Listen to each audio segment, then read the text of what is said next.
Yo, what's going on guys, Anders here, and today I'm gonna give you a review of the newest TourBox Neo. And let me tell you guys that the TourBox team is on fire because it hasn't been more than 7 months since my TourBox Neo review, and this guys already has a new version. So I'm very excited of doing this review because this new version has a lot to talk about. So without further ado, let's get started. First off, I want to mention that the sample that I got is still a prototype, which means that the final version we have a few adjustments from the version that I have. Actually, the TourBox team is still running a Kickstarter campaign of this product, so in case you want to get a good deal before they officially launch, you can do it by clicking on the link on the description below. So first off, inside the box, as always, you will get our user manual, a pretty long Type-C to Type-C USB cable, 2 AAA batteries, and of course the TourBox Elite itself. Making a quick comparison with the TourBox Neo in terms of size and positioning of the buttons, everything remains the same. Just this time the scroll will lose the steps, since this was replaced with the speed mode, something that we will mention later on the video, and the side button has been upgraded to be a kind of mechanical button. Now you can actually feel how deep you are pressing the button. This time the TourBox comes in 3 different colors. So we got our classic black matte with the rubber surface, the ivory white, and the special edition, which is the version that I got, the modern smoke black translucent, which looks gorgeous and totally reminds me to the Game Boy Color translucent, which I never had when I was young, and I always envy all my friends of that. So TourBox, extra points for that. Now all the knobs got a small update on the sensibility, and talking about sensibility, one of the biggest updates is the pioneering motor technology, which creates an internal vibration, kind of the console controllers but not as strong. It actually makes a small sound that reminds me to the Kayako Saeki sound from the movie The Grunge.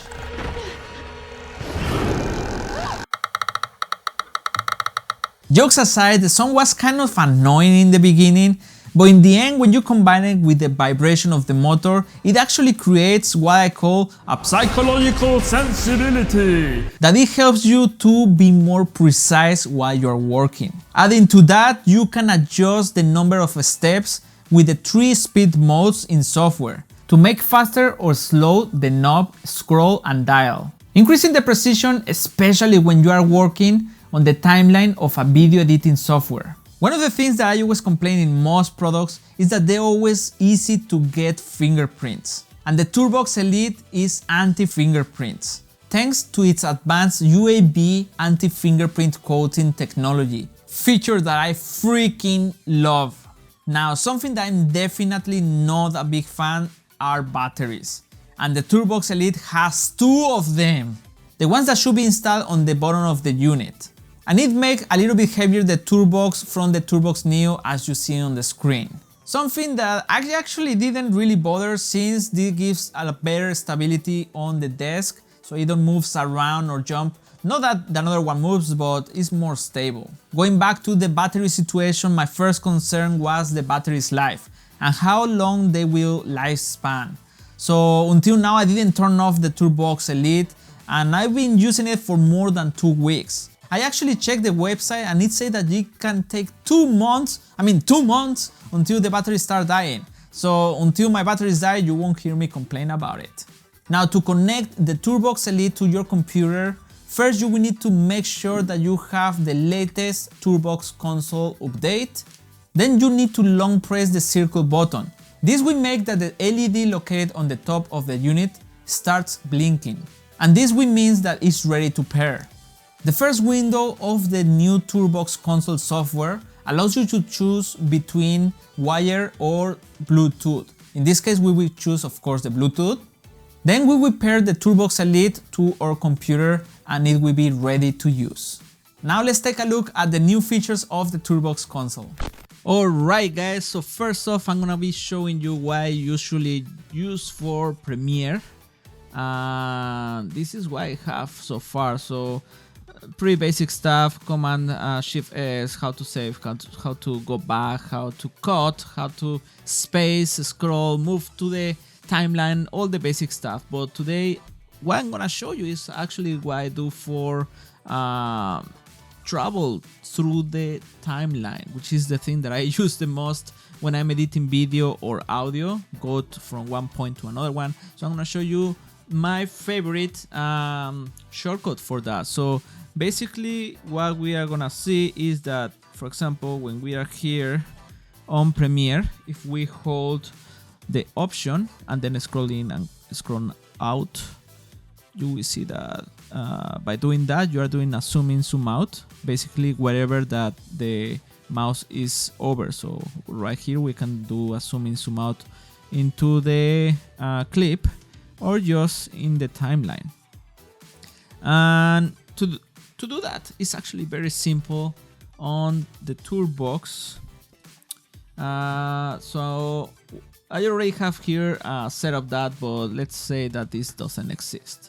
So first off, you just need to set here into the knob, and we will see the first thing that we are gonna see is like this menu where basically TourBox already provide most of the most popular shortcuts.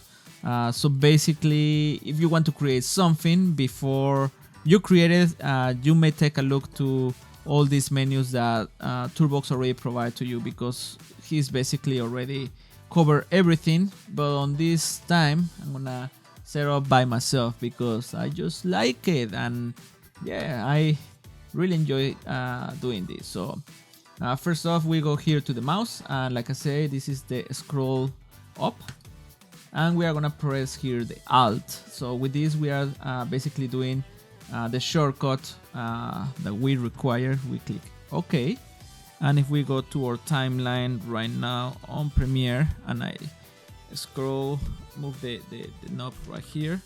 Oh, I'm doing in the incorrect program, sorry for that. So we have here in the timeline this stuff, and we will see that only if I move it to the right it works. And the reason of that is because right now we only set up the zoom out, which is the scroll up. So it's a scroll up is zoom out, scroll in is zoom in. Okay, so for that we need to set up the another step, which is move. Right now we do move to the right, we are gonna do now move to the left, the knob.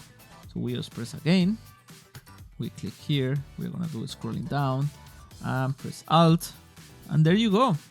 We just create in those simple steps or shortcuts. So now if I'm in the timeline and I just up and down, it will start scrolling and doing the zoom in and zoom out. So let's say that you accidentally put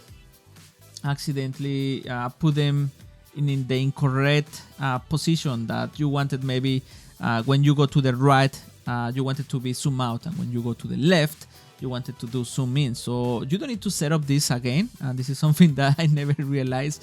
But yes, you have this little button which basically we swapped the position of the shortcuts that you just create.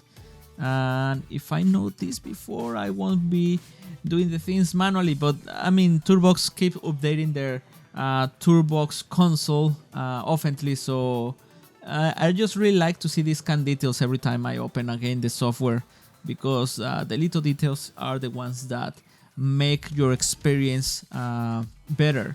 And talking about making the experience better, let's talk about the vibration adjustment of the motor of the TourBox.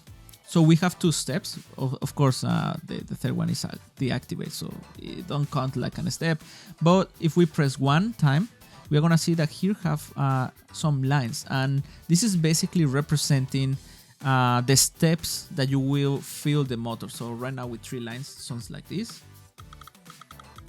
Okay, and if we press one more time, we will see that now you have more lines, which is like you can look at like this. It's like if you have a watch and you are going from one hour to another one, but if you press one more time, it's like you are putting one every half hour. So now we hear like this.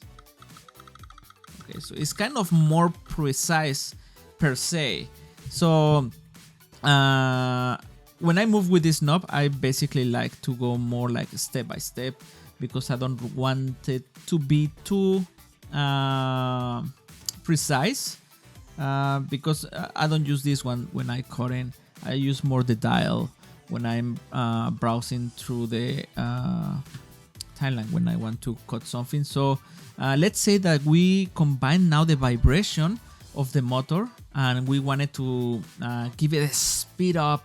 We have here the speed adjustment, which again we have like two options. We have this one, that this one looks more actually like the example that I was saying about the watch. Basically all these steps that you have here, now you can feel them, and we help you to the increase or decrease the speed. So for example, we have right now like this, and we have the vibration with the big steps. Let's go here again. Okay, so we have this, and let me go to the timeline because we don't see anything. So we want to do a zoom in or zoom out. Right now it's a little bit more slow. Okay, and this basically helps you to that. I mean, when you combine this with the motor, all the experience changes totally, because depending on what you're searching for is how you are gonna set up this. And yes, this is I just can't imagine it like they will make this kind of new features. It was like pretty impressed when I just saw that, because it just changed totally my experience by using the TourBox. So yes, and again, talking about experience, they just didn't just upgrade this into the software. We also have now the ability to create macros, and also we have a tour menu. So let's see what is that. Let's create a macros on the press button of the dial. So for that, we are gonna go here macros, and we can see that I already named one called Premiere. But let's say that we don't have anything here, and we press just one more time, and we put like PR because Premiere. And let's say that I want to create a new action. Let's say that, I don't know, I want to get crazy and save many times, so we put Control M. And let's say how many repetitions. I don't really know, I need 99, but why not? Let's change to 99 and get crazy and save this project 99 times, because we just can do it. We press OK, and then we can create another action, which will be like, oh, I want you to, I don't know, open a new software. So we can go here and select a new software, because maybe after using Premiere we want to use, I don't know, Adobe Bridge. And yeah, this is how you start creating actions. It's pretty useful. It kind of gives me the feeling that TourBox is going more towards the style like having a gaming keyboard, where per se you are playing I don't know, StarCraft, and you need to create many actions. So you don't go like manually to create your bases, then create get more minerals and this kind of stuff. You don't do that kind of stuff manually. You do it more with macros. And now that we have macros in the TourBox, I can imagine that there will be a lot of stuff that you can do in different types of software. It's pretty interesting. Right now for Premiere, I will probably use the macros, I don't know, to open the I don't know, let's say open Premiere, create my new file project, probably, I don't know, create another one just to, when I start doing color correction, open my software for color correction, something like that. But yes, and then we have the one that is my favorite, which is the TourBox. It's the tour menu. Oh, that's what happened when you put tour, the word tour to everything on your software. But okay, so we have the tour menu here, and this is literally just a menu that you will create when you press that specific button in the TourBox. So for example, let's say that we want to add built-in setup shortcut on Premiere. So let's say like we want to move the temperature on Premiere, and we also want to add the macros, because you also can add the macros into the tour menu, which is like like excellent stuff. And then let's say that we want to let's say build in, and we want to open a switch preset. Let's say that we want to open a software, or even links. I didn't know about this one. Okay, let's say a link. So we want to open my website, pixel.com, and there you go. We have the link. So all this stuff that we have here, it will appear when we press the button that we assigned to the tour menu.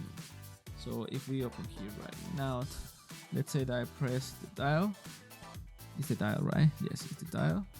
But we need to select Premiere because I'm using the auto switching, which basically changes between the program depending what you're using. So I have, for example, this.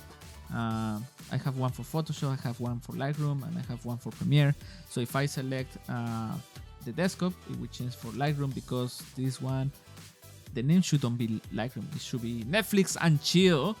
But yes, basically this option just switch between the program that you are currently using. So if I select Premiere, it will change there, which is where we have our tour menu. And if I press the dial button, which is what we assign for the tour menu, we will see that it gives us the menu that we just create. How awesome is that?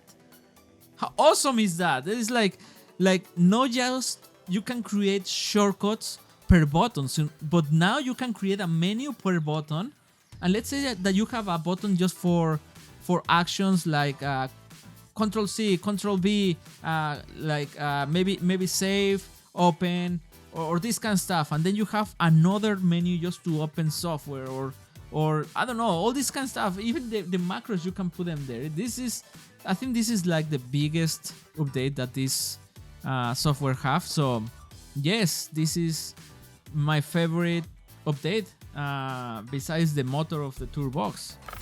Overall, I'm very impressed of how many updates the TourBox Elite has. I mean, I don't know if they really developed these features in only 7 months or it was a product that was already in work progress. But what can I say is that these are very significant updates, and most important, TourBox keep doing something that many companies always forgot to do, which is listen to the end user. I mean, I say this by experience. If there is something that I could probably add, it will be a carry case, since I use it at home and at work, and that will make it more easy to transport. And it looks like TourBox actually listened, because on this new version I was able to choose a hard case. And now, as you saw in this video, the TourBox Elite is wireless.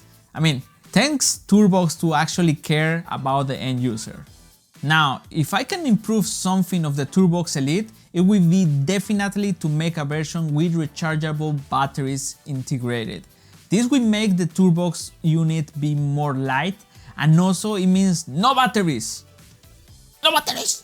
And maybe a very cool feature in software will be you can adjust how strong the motor will be. That will be awesome. But like I said on the beginning of the video, the sample that I got is still a prototype, so I'm sure that the TourBox team will still tweak a little bit here and there the final version to its launch in February of 2022. And that's all for today's video, my friends. Hope you like it. Let me know in the comment section below what do you think about the TourBox Elite and what would you like to see on the next generation of this great family of controllers. If you like the video, don't forget to give us a like, share, subscribe, and smash that notifications bell. And that way you won't miss any of our future videos and content. This is Anders. See you next time.